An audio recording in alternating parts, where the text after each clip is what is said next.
బగళాముఖి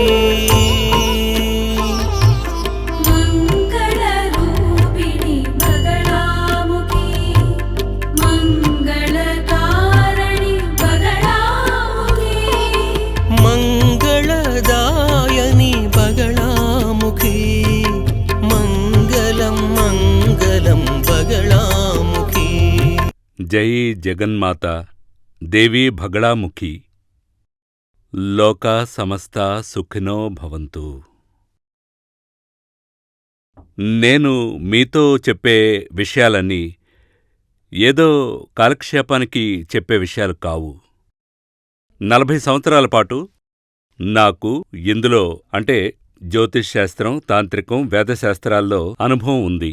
వాటిని అభ్యసించి ఆచరించి ఎన్నో అనుభవాలను ఎదుర్కొన్నాను. ఆ అనుభవాల ద్వారా నేను తెలుసుకున్న దాన్ని, జరిగిన సంఘటనల్ని నేను మీకు వివరిస్తున్నాను.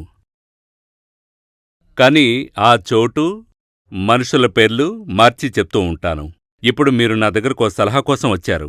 మీ వ్యక్తిగత విషయాలు 10 మందికి చెప్పకూడదు కదా. అందువల్ల నేనేం చేస్తాను, ఇదంతా నేనెందుకు చెప్తున్నానంటే మిగతా వాళ్లక్కూడా అటువంటి అనుభవాలే ఉండి ఉండొచ్చు. అలాంటి జాతకాలు ఉన్నవాళ్లు కూడా ఉండొచ్చు. వారు తమ జీవితంలో వాళ్లకు ఉన్న దోషాల్నుంచి బయటపడ్డానికి ఒక మార్గం చూపించడానికి ఇదంతా చెప్తున్నాను. కొన్నేళ్ల క్రితం, అంటే సుమారు 2 నుంచి 4 సంవత్సరాల ముందు, ఒక పెద్ద కాంట్రాక్టర్, ఆయన గవర్నమెంట్లో ఇండియాలో ఉన్న అన్ని స్టేట్స్లోనూ, అన్ని రాష్ట్రాల్లో, అంతేకాదు విదేశాలలో కూడా, అదే మలేషియాలో బిజినెస్ చేస్తున్నారు. ఈ ఓవర్ బ్రిడ్జ్ నిర్మాణం చేస్తుంటారే, ఫ్లైఓవర్ బ్రిడ్జ్, అది చిన్న రైల్వే ట్రాక్, ఇలాంటి నిర్మాణ పనులు చేపడుతూ ఉంటామని ఆయన చెప్పారు.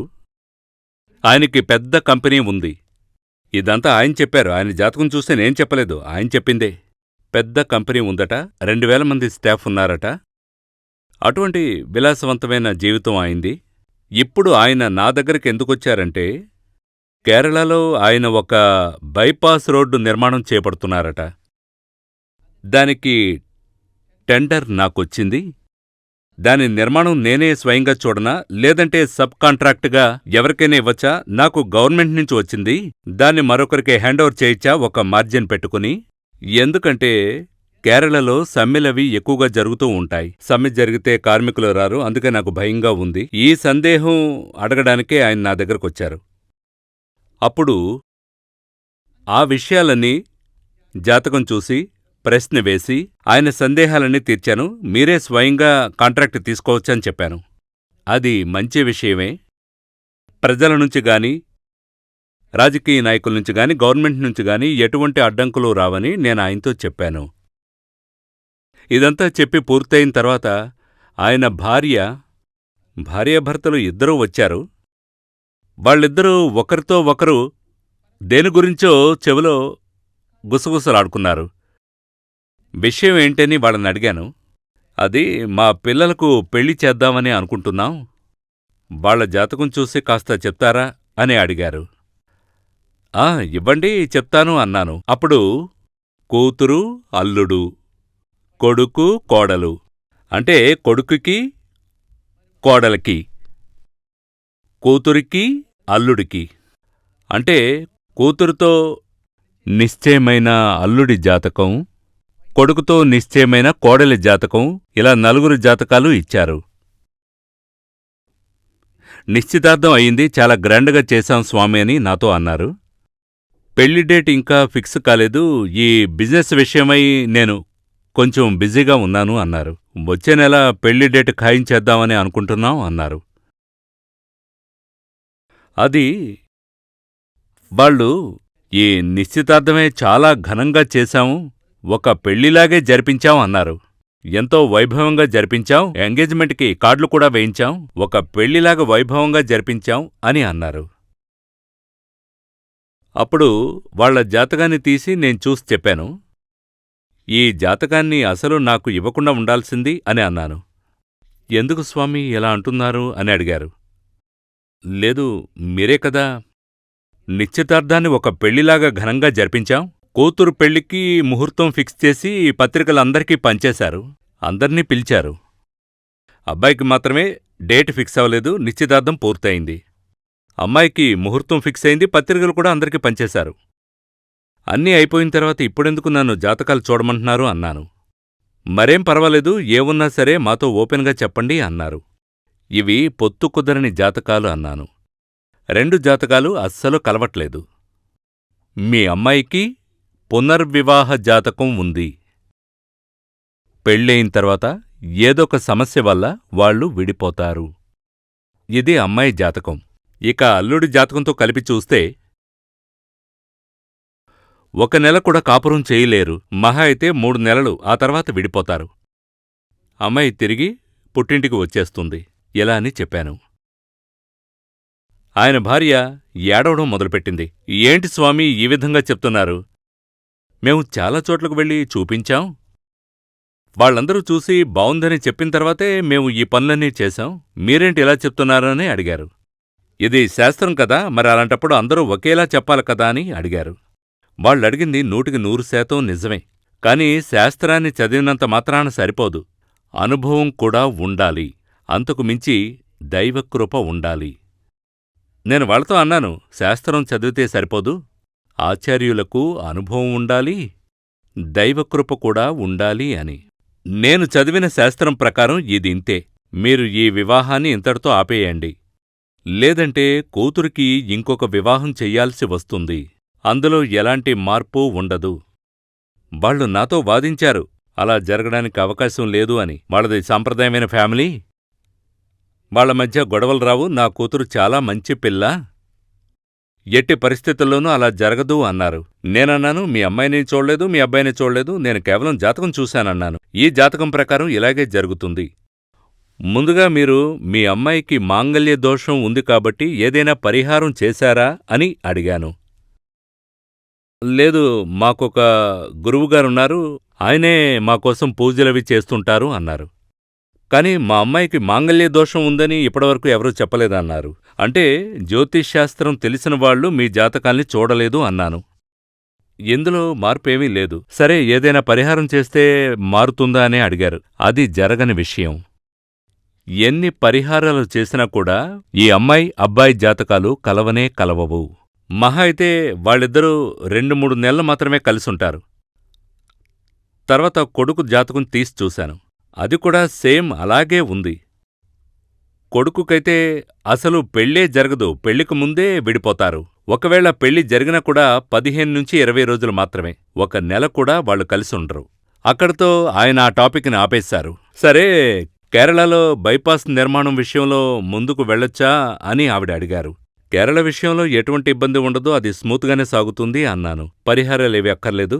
కాకపోతే ఆ నిర్మాణం జరుగుతున్న రోడ్డు పక్కన ఏదైనా దేవాలయం ఉంటే ఆ దేవాలయానికి వెళ్ళి దర్శించుకోండి అన్నాను. అక్కడ దేవునికి కానుకలు సమర్పించండి, అది చాలు అన్నాను.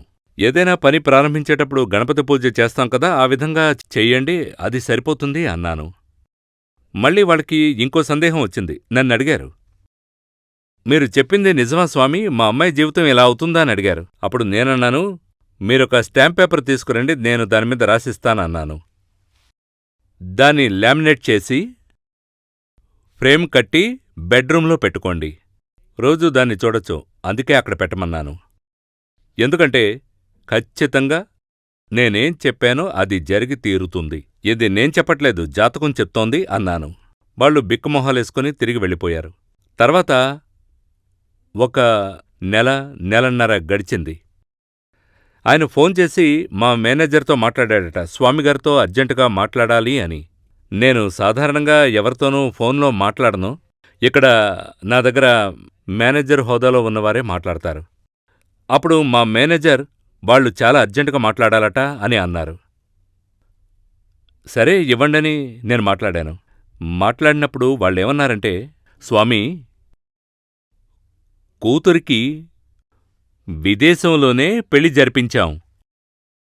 కాని మా అమ్మాయి ఎవరికీ చెప్పకుండా అక్కడ్నుంచి బయలుదేరి మా ఇంటికొచ్చేసింది. తన పెట్టెబెడ సర్దుకుని వచ్చేసింది అన్నారు. తనని ఎంత అడిగినా మాట్లాడడం లేదు. ఒకే మాట చెప్తోంది, తనకి ఈ బంధం వద్దు అని, నేను ఇకపై అక్కడికి వెళ్ళను అని. ఇప్పుడేం చేయాలో మాకు అర్థం కావట్లేదు అని అన్నారు. నేనేం చెప్పానంటే, నేను మీతో ఫోన్లో మాట్లాడడం కుదరదు, మీ కూతుర్ని తీసుకుని ఇక్కడికి రండి అన్నాను. రేపు రావచ్చా అని నన్నడిగారు. అలా కాదు, మీరెప్పుడు అపాయింట్మెంట్ తీసుకుంటారో అప్పుడు ఆఫీసుకు ఫోన్ చేసి రండి అన్నాను. ఆ తర్వాత ఒకరోజు వాళ్ళు కూతుర్ని తీసుకుని వచ్చారు. అప్పుడు తల్లి, తండ్రి, కూతురు ముగ్గురు నా ఎదురుగా కూర్చున్నారు. తండ్రి అన్నారు, ఎందువల్ల భర్తను వదిలేసొచ్చావని అడిగితే ఏ సమాధానం చెప్పడం లేదు స్వామీ, ఏమీ అర్థం కావడం లేదు అన్నారు. నోరు విప్పడం లేదు స్వామీ అన్నారు. నాకు అర్థం కాని విషయం ఏంటంటే, వాళ్ళు మాకంటే చాలా ధనవంతులు, సకల సౌకర్యాలు ఉంటాయని చెప్పారు. ఏ లోటు ఉండదన్నారు. సరే, మీరిద్దరూ బయట ఉండండి, నేను మాట్లాడతాను అన్నాను. దానికి ముందు నేనొక పేపర్ తీసుకొని దానిమీద ఒక విషయం రాశాను. నాకు తెలుగు రాయడం రాదు, కానీ నేను మాట్లాడతాను. మలయాళం రాయడం వచ్చు. వచ్చిన వాళ్ళు మలయాళీసే. అందువల్ల నేను పేపర్ మీద రాసి ఆ పేపర్ని చుట్టి పేరెంట్స్ చేతికిచ్చి బయట ఉండమని చెప్పాను. ఇప్పుడే చూడొద్దన్నాను. నేను మీ అమ్మాయితో మాట్లాడిన తర్వాత మిమ్మల్ని పిలుస్తాను, అప్పుడు రండి అన్నాను. ఈ అమ్మాయిని నేనడిగాను, నువ్వు ఓపెన్గా అన్నీ నాతో చెప్పి తీరాలి. కారణం ఏవై ఉంటుందోనని నేను కాగితం మీద రాసి మీ నాన్నగారికిచ్చి పంపాను. అది నీ జాతకాన్ని బట్టి రాశాను. ఏం జరిగిందో నువ్వు నాతో చెప్పాలి. అప్పుడు ఆ అమ్మాయి చెప్పింది, స్వామీ, అతను అసలు మగవాడే కాదు. అతనికి అసలు మగతనమనేదే లేదు. మా పెళ్ళై 45 రోజులు గడుస్తోంది. ఆ 45 రోజుల్లో 1-2 సార్లు మాత్రమే నన్ను శారీరకంగా కలిశాడు. అప్పుడు కూడా అతను ఒక మగవాళ్లాగా మాత్రం ప్రవర్తించలేదు. అందువల్ల నాకతను నచ్చలేదు. అతనితో ఉంటే నా జీవితం నాశనం అవుతుంది. అందుకే అతను వద్దని నేను వెనక్కొచ్చేశాను. అప్పుడు ఆ అమ్మాయితో ఏం చెప్పాడంటే, నా మాట విని, నువ్వు సెక్సువల్ రిలేషన్కి వేరెవర్నైనా చూసుకో, సొసైటీ దృష్టిలో నేను నీ భర్తగా ఉంటాను అని చెప్పాడట. అది నాకు నచ్చలేదు, అందుకే తనకు దూరంగా వచ్చేశాను అని చెప్పింది. సరే, నువ్వు బయటికి వెళ్ళి అమ్మానాన్నల్ని పంపించు అన్నాను. ఆ పేరెంట్స్ లోపలికొచ్చారు. సరే, మీకిచ్చిన చీటీ మీ అమ్మాయికి చూపించండి అన్నాను. ఆ అమ్మాయి అది చదివి షాక్ అయి అలా వెళ్ళిపోయింది. అందులో నేను ఏం రాశానంటే, ఆమె భర్త ఖచ్చితంగా ఒక నపుంసకుడు అని రాశాను. నేను ముందే అలా రాశాను, నపుంసకుడు అని. అది జాతకంలోనే ఉంది. 8వ స్థానంలో పాపగ్రహం ఉంటే, ముఖ్యంగా బుధుడు నీచస్థానంలో ఉంటే అతనికి మగతనం అనేదే ఉండదు. నపుంసకుడు అంటే స్త్రీ సాంగత్యానికి పనికిరాడు. జ్యోతిష్ శాస్త్రం ఎంత పర్ఫెక్ట్గా ఉందో మీరే చూడండి. కాసేపయ్యాక ఆ అమ్మాయి లోపలికొచ్చింది. ఆ చీటీ చూశాక బయటికి వెళ్ళింది కదా.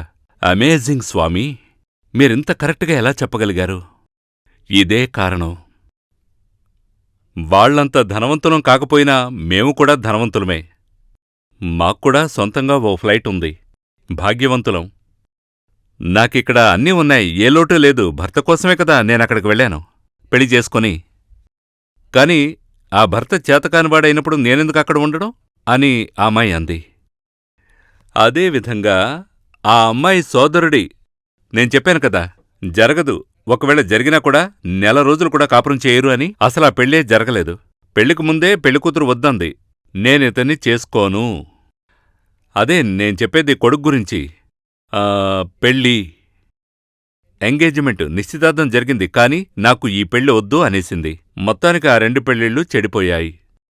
అందుకే జ్యోతిశ్శాస్త్రం అంత గొప్పది. చూడండి, వాళ్లది చాలా చాలా గొప్ప ఫ్యామిలీ. అందుకని వాళ్ళు చిన్న చిన్న చోట్ల జాతకాలు చూపించరు, పెద్ద చోట్లే చూపించుంటారు. శాస్త్రం గురించి పూర్తి అవగాహన ఉన్నవాళ్ల దగ్గర. అలా చూపించాక జాతకాలు కలిశాయి అని చెప్పాకే వీళ్ళకి ముహూర్తాలు పెట్టారు, పెళ్ళయింది, ఎంగేజ్మెంట్ అయింది. కాని ఆ 2 విఫలమయ్యాయి. అందుకే జ్యోతిష్ శాస్త్రం తెలిస్తే మాత్రం సరిపోదు, అనుభవం కూడా ఉండాలి. దానికి మించి దైవకృప కూడా ఉండాలి. అప్పుడే శాస్త్రం ప్రకారం అందులో ఏం రాసుందనేది మనం చెప్పగలుగుతాం. అది విషయం.